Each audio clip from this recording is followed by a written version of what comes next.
থানকুনি পাতার বর্তমানে খুব ট্রেন্ডিংয়ে চলছে আর একদম ভাইরাল একটি রেসিপি। তো আমিও আপনাদের সঙ্গে 3টা থানকুনি পাতা ভর্তা রেসিপি শেয়ার করেছি। আশা করি আপনাদের ভর্তাগুলো খুবই ভালো লাগবে। একদম ভিন্ন স্টাইলের 3টা ভর্তা আমি আপনাদের সঙ্গে শেয়ার করব। এই যে দেখুন, এগুলো হচ্ছে থানকুনি পাতা। থানকুনি পাতা হয়তো আমরা অনেকেই চিনি না, আবার অনেকেই চিনি। তারপরও আমি আপনাদের মাঝে থানকুনি পাতাগুলোকে দেখাচ্ছি। দেখুন, এগুলোই হচ্ছে থানকুনি পাতা।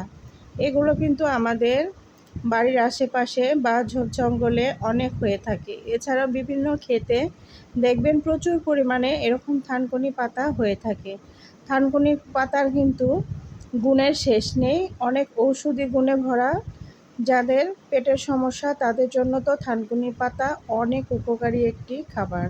পাতলা পায়খানা হলে থানকুনি পাতার রস খেলে কিন্তু পাতলা পায়খানা সেরে যায়।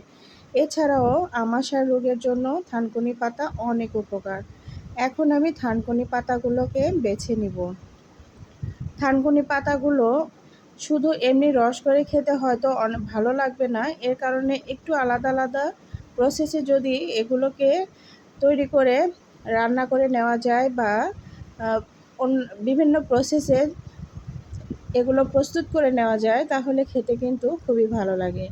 দেখতেই পাচ্ছেন, আগার অংশগুলো আমি পাতা থেকে নিয়ে এভাবে হাত দিয়ে ছিঁড়ে দেখাচ্ছি। তবে এটা বটির সাহায্যে বা ছুরির সাহায্যে কেটে নিতে পারেন। আমি এভাবে ছোট ছোট টুকরা করে নিয়েছি। পাতাগুলো অবশ্যই ভালো করে ক্লিন করে ধুয়ে নিয়ে তারপরে কেটে নেবেন।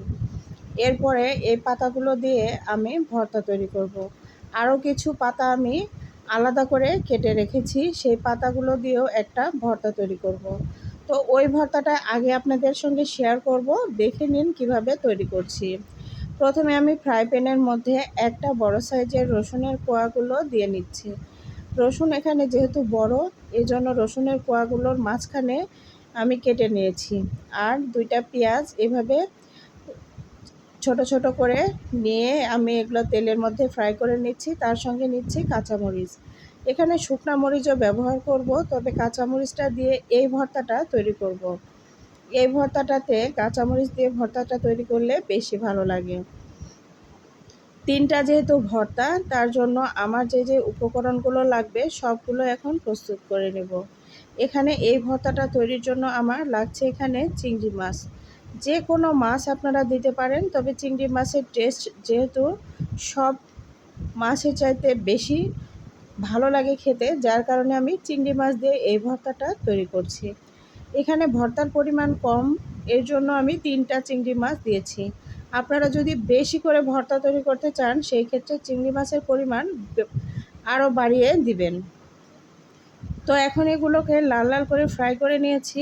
আর একটা ভর্তা তৈরি করব, তার জন্য লাগবে কিছু শুকনা মরিচ, সেগুলোকেও আমি এখানে ফ্রাই করে নিয়েছি।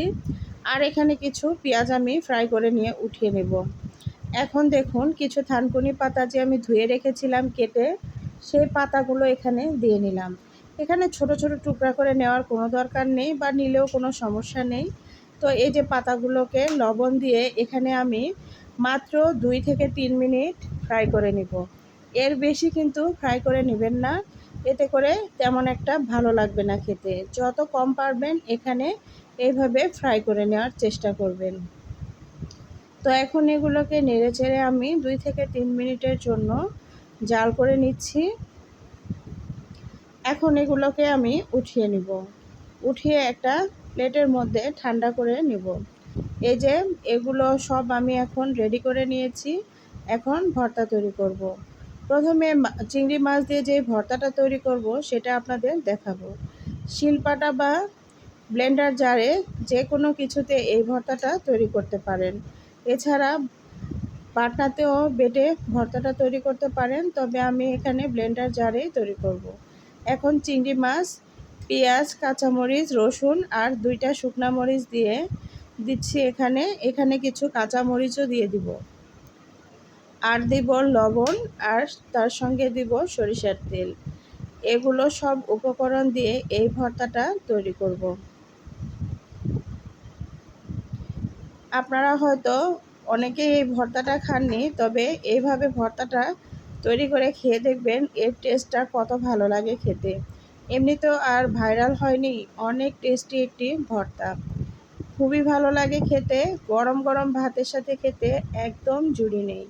পেটের জন্য খুবই উপকারী একটি ভর্তা, আপনারা খেয়ে দেখতে পারেন।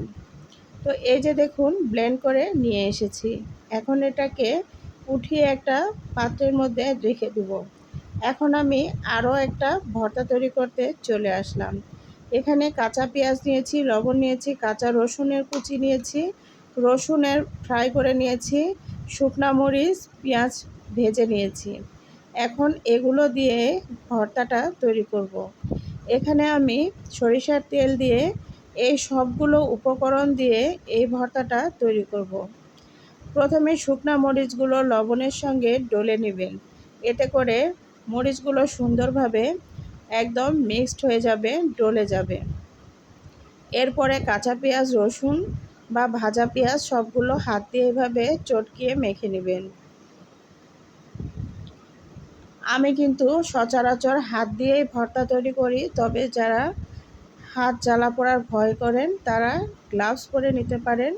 তবে ভালোভাবে হাতটাকে রান্না করার আগে ধুয়ে নিলে হাইজিনিক কিন্তু মেনটেন হয়ে যায়।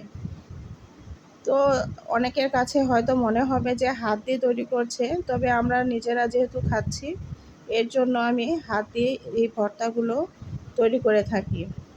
তো এখন দেখুন বেশ কিছু কাঁচা সরিষার তেল এখানে দিয়ে নিলাম। কাঁচা সরিষার তেল না হলে কিন্তু আমার কাছে ভর্তা একদমই ভালো লাগে না, যার কারণে কাঁচা সরিষার তেল সব ভর্তাতেই আমি ইউজ করি। তো এখন কাঁচা সরিষার তেলগুলো দেওয়ার পর বেশ কিছু সময় ধরে এখন এই পুদিনা পাতাটাকে আমি ভালো করে মেখে নেব।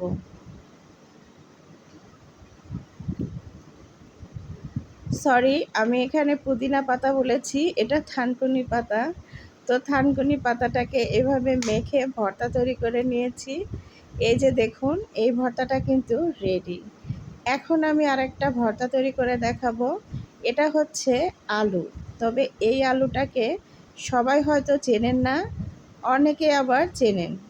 তো রংপুরে যাদের বাড়ি উত্তরবঙ্গে তারা কিন্তু এই আলুটাকে খুব ভালো করে চিনে, তারা এই আলুটার সঙ্গে খুবই পরিচিত। এই আলুটা আমি সেদ্ধ করে নিয়েছিলাম ভাতের মধ্যে দিয়ে। এই আলুটা দিয়ে আর কিছু আমি যে থানকুনি পাতার ভর্তাটা তৈরি করে রেখেছিলাম সেই ভর্তাটার কিছুটা অংশ এখানে নিয়ে নিলাম। ওই অংশটা দিয়ে এই আলু ভর্তাটা তৈরি করে দেখবেন। বিশ্বাস করেন এটা যে এত টেস্টি যা বলার মতো না। আমি এক চিটাগাংয়ের ভাবির কাছে এই ভর্তাটা খেয়েছিলাম। শুধু শুধু থানকুনি পাতা ভর্তা যারা খেতে পছন্দ করেন না, তারা আলুর মধ্যে এভাবে থানকুনি পাতাটাকে দিয়ে ভর্তা করে খেয়ে দেখবেন, অনেক ভালো লাগবে। এছাড়া যে কোনো মাছ দিয়েও এই ভর্তাটা তৈরি করা যায়। এই যে দেখুন এই ভর্তাটাও কিন্তু একদম রেডি। তো এখন আমি আপনাদের মাঝে 3টা ভর্তায় সার্ভ করে দেখাচ্ছি। এই যে দেখুন তিনোটা ভর্তা কত লোভনীয় হয়েছে। এই ভর্তা থাকলে গরম ভাতের সঙ্গে আর কোনো ভর্তার প্রয়োজনই পড়বে না। এই ভর্তাগুলো দিয়েই আপনি 1 প্লেটের জায়গায় 2 প্লেট ভাত খেতেও অনায়াসে পারবেন। তো আমার এই সহজ রেসিপিটা কেমন লেগেছে অবশ্যই কমেন্ট করে জানাতে ভুলবেন না। ভুল ত্রুটি হলে ক্ষমা সুন্দর দৃষ্টিতে দেখবেন। আরও নতুন নতুন ভিডিও দেখার আমন্ত্রণ রইল। আজকে কিন্তু এখানেই শেষ করছি। ভালো থাকবেন। এতক্ষণ যারা সময় নিয়ে ভিডিওটি দেখেছেন সবাইকে অসংখ্য অসংখ্য ধন্যবাদ।